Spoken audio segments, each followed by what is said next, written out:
In the end, he chose Aphrodite because she promised him the most beautiful woman in the world, Helen. Since Helen was already married to King Menelaus, when she left with Paris due to falling in love with him, the Trojan War began. In the Iliad, even though Aphrodite was seen as a weak goddess, she saved Helen and led her back to her husband Menelaus after the war. One quote from the Iliad that depicted Aphrodite's interest with love was, "No, my child, not for you are the works for warfare. Rather, concern yourself only with the lovely concerns of marriage." Another well-known god was Hermes, the son of Zeus and Maia, and the god of thieves, commerce, fertility, eloquence, speech, crops, buried treasure, prudence, cunning, sleep, fraud, perjury, and flight, thus being the jack of all trades. He brought luck to people, guided travelers, merchants, and shadows, and was the patron deity of rogues and thieves. Another one of his jobs was being the active, agile, and athletic messenger of the other gods, especially Zeus. Due to being a jack of all trades, he was the great inventor of the lyre, pipes, musical scale, astronomy, weights and measures, boxing, gymnastics, and care of olive trees.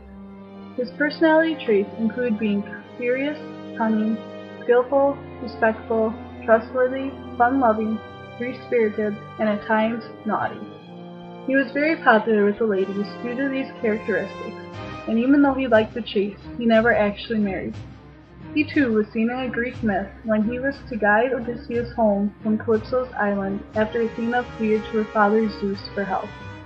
Hermes was able to persuade Calypso to allow Odysseus to go since he would have been the only hero of the Trojan War not to return home.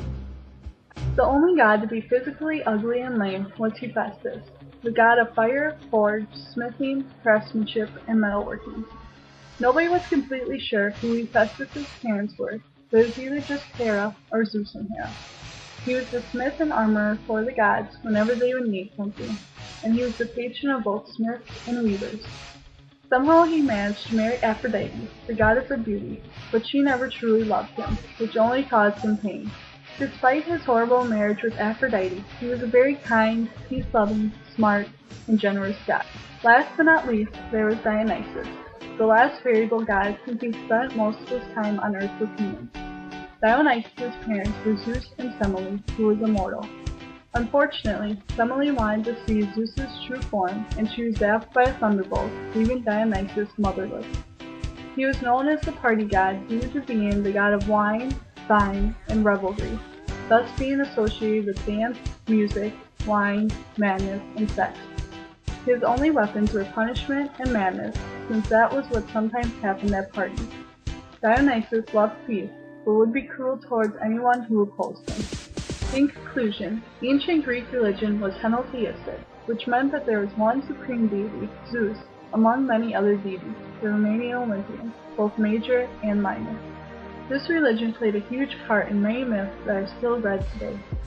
For most of these myths, a couple of quotes from the Iliad sum up what the Olympian gods were like when they said, "The Olympian is a difficult foe to oppose," and "Whoever obeys the gods, to him they particularly listen."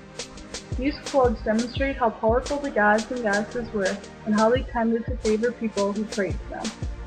Through these myths, humans were able to see how each of these gods and goddesses had their own personalities and resembled aspects of humanity.